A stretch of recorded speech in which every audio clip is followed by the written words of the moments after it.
নমস্কার বন্ধুরা, প্রিয়াঙ্কা রান্নাঘরে সবাইকে স্বাগত। আজ চলে এসেছি আবারও একটি নতুন রেসিপি নিয়ে।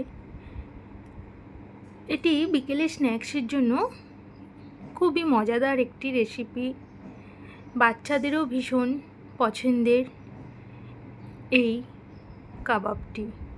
আজ আমি আপনাদের সাথে শেয়ার করব ডাল কাবাব। এটি খুব সহজেই বানিয়ে নেওয়া যায়, খুব বেশি উপকরণও লাগে না, আর খুব তাড়াতাড়ি তৈরি করা হয়ে যায়। এটা আপনারা বেশ কিছুদিন ফ্রিজেও স্টোর করে রাখতে পারবেন, ইচ্ছে মতো যখন খুশি আপনারা এটা বানিয়ে খেতে পারবেন। আসুন দেখে নেওয়া যাক এটি বানাতে কি কি লাগছে। এখানে 50 গ্রাম ছোলার ডাল আছে। ছোলার ডালটা ভিজিয়ে আমি ওটা সেদ্ধ করে নেব। প্রেসারে দিয়ে 2 সিটি মেরে নিলেই হবে, তবে খুব বেশি জল দেবেন না। আর নিয়েছি 250 গ্রাম বোনলেস চিকেন। বোনলেস চিকেনটাও আমি বয়েল করে নেব। তো তার জন্য লাগছে, একটি কড়াইয়ের মধ্যে সাদা তেল দিয়ে দিলাম 1 চামচ, খুবই সামান্য। আর একটি তেজপাতা দিয়ে তেলের মধ্যে 1 চামচ রসুন বাটা, 1 চামচ আদা বাটা দিয়ে কিছুটা নাড়াচাড়া করে চিকেনের পিসগুলো এর মধ্যে দিয়ে দেব। এবার সামান্য লবণ দিয়ে চিকেনটাকে মশলার সঙ্গে ভালো করে কষিয়ে নিতে হবে। ভালো করে নাড়াচাড়া করে হালকা চিকেনের কালার চেঞ্জ হওয়া পর্যন্ত নাড়িয়ে নিয়ে তারপর দিয়ে দেব জল। খুব বেশি এখানে চিকেনটা নাড়াবার দরকার নেই, অল্প একটু নাড়িয়ে নিয়ে জল দিয়ে দেব। এখানে আমি 2 কাপ জল দিয়েছি, বেশি জল দেওয়ার প্রয়োজন নেই, কারণ চিকেনে যে জলটা আমরা দেব সেই জলটাই চিকেনের মধ্যে শুকনো হয়ে যাবে। খুব বেশি ঝোল যেন রয়ে না যায়। এবার আমি 15 মিনিট পর ঢাকনা খুলে দেখে নিচ্ছি, পুরো জলটাই আমার চিকেনের মধ্যে টেনে নিয়েছে, 1 ফোঁটাও এখানে জল নেই। তো এই অবস্থায় আমি গ্যাসের ফ্লেমটা অফ করে চিকেনগুলো খুন্তির সাহায্যে ভেঙে নিলাম। এরপর আগে থেকে সেদ্ধ করে রাখা ছোলার ডাল আর চিকেনটা আমি পেস্ট বানিয়ে নেব। তো চিকেন থেকে আমি তেজপাতাগুলো ফেলে দিলাম। এবার ছোলার ডালটা আর চিকেনটা আমি পেস্ট বানিয়ে নেব। প্রথমে ছোলার ডালটা দিয়ে কোনো রকম জল না দিয়েই শুকনো এটা মিক্সিতে আমি গ্রাইন্ড করে নেব।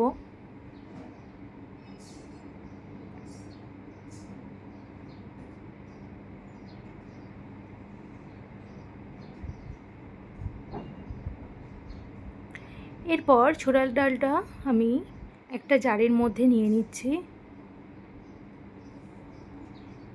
এবার ওই মিক্সিং জারের মধ্যেই আমি চিকেনের পিসগুলো দিয়ে গ্রাইন্ড করে নেব। চিকেনের মধ্যেও কোনো রকম জল দেওয়া যাবে না, চিকেনটাও হালকা শুকনো করে গ্রাইন্ড করে নিতে হবে।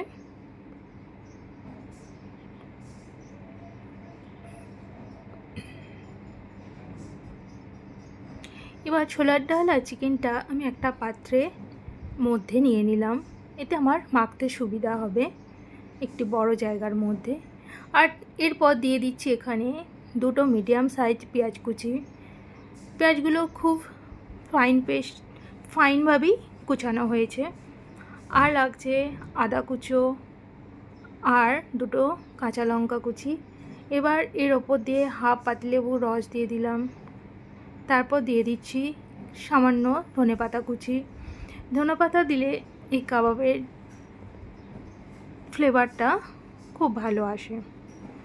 এরপর দিয়ে দিচ্ছি ভাজা জিরে মশলা 1 চামচ।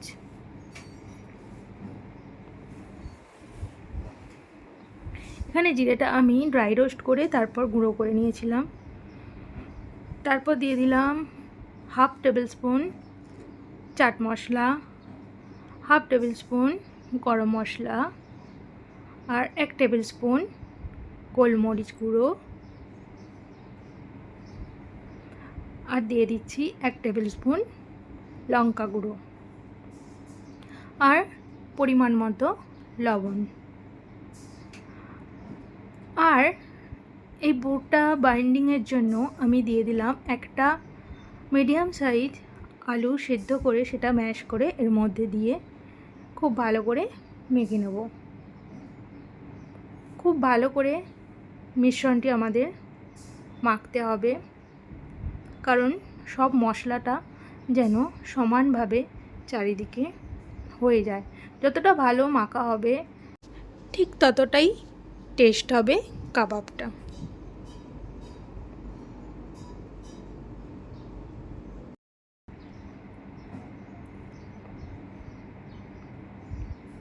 একটু সময় নিয়েই খুব ভালো করে মাখিয়ে নিতে হবে। এবার এটা মাখিয়ে আমি 10 মিনিটের জন্য চাপা দিয়ে রেখে দেব।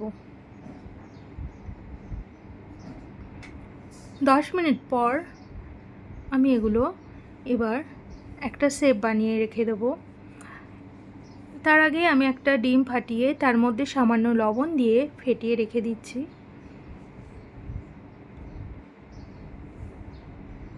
এরপর আমি গ্যাস জ্বালিয়ে গ্যাসের মধ্যে ফ্রাইং প্যান বসিয়ে তাতে তেলটা গরম হতে দিয়ে দিলাম। খুব বেশি তেল দেওয়ার প্রয়োজন নেই। এখানে আমি কাবাবগুলো শ্যালো ফ্রাই করব, ডিপ ফ্রাই করব না। এবার আগে থেকে যে পুরটা বানিয়ে রেখেছিলাম সেই পুরটা কিছুটা নিয়ে বলের আকারে করে নিয়ে সেটা হাতের সাহায্যে প্রেস করে ফ্ল্যাট বানিয়ে নিয়ে একটা শেপ দিয়ে নেব, কাবাবের শেপ। তো এটাই খুব ইজি, তাই আমি এটা বানিয়ে নিয়েছি। এইভাবেই সমস্ত পুরটা আমি রেডি করে নেব।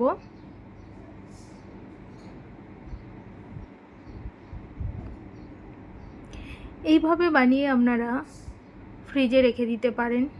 এখানে আমার সবগুলো বানানো হয়ে গেছে। এটা আপনারা কন্টেনারে করে ফ্রিজে স্টোর করতে পারেন। ইচ্ছে মতো যখন খুশি বার করে এটা ফ্রাই করে আপনারা বিকালের স্ন্যাক্সের সঙ্গেও এবং স্টার্টার হিসাবেও আপনারা খেতে পারেন। তো এবার আমি ওই পুরটা যেগুলো শেপ বানিয়ে রেখেছিলাম সেগুলো ডিমের গোলার মধ্যে দিয়ে একটা একটা করে তেলের মধ্যে ছেড়ে দিচ্ছি। অবশ্যই এখানে গ্যাসের ফ্লেমটা মিডিয়াম রাখতে হবে।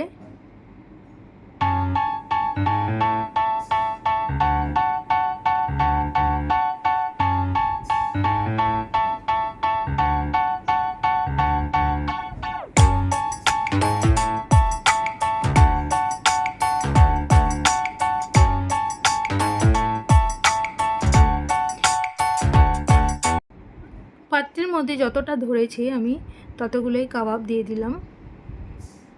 এটা আমি মিডিয়াম ফ্লেমে 10 মিনিটের মতো ভেজে নেব। প্রথম এক পিঠ ভালো করে ভেজে নিতে হবে, লাল কালার ধরে আসা পর্যন্ত এটা আমি রেখে দিব। 2 মিনিটের মতো এক পিঠ হয়ে যাওয়ার পর অপর পিঠ আবার উল্টে দেব। এইভাবেই 2 পিঠ খুব ভালো করে লাল লাল করে ভেজে নেব।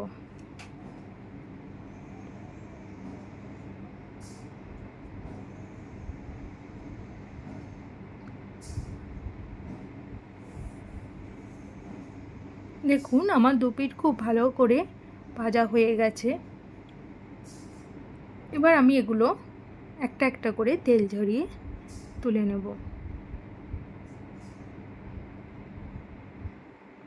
খুবই সহজেই এটি বানানো যায় আর খুব কম সময়ের মধ্যে এটি তৈরি করা হয়ে যায়। আপনারাও এইভাবে বানিয়ে একবার ট্রাই করবেন, অবশ্যই ভালো লাগবে। আর ভালো লাগলে লাইক, শেয়ার, কমেন্ট করে জানাবেন। আজকের রেসিপিটি ভালো লাগলে অবশ্যই কমেন্ট করবেন আর একবার ট্রাই করবেন এই রেসিপিটি। আজকের মতো এই পর্যন্তই। আবার দেখা হচ্ছে আরও একটি রেসিপি নিয়ে। ধন্যবাদ।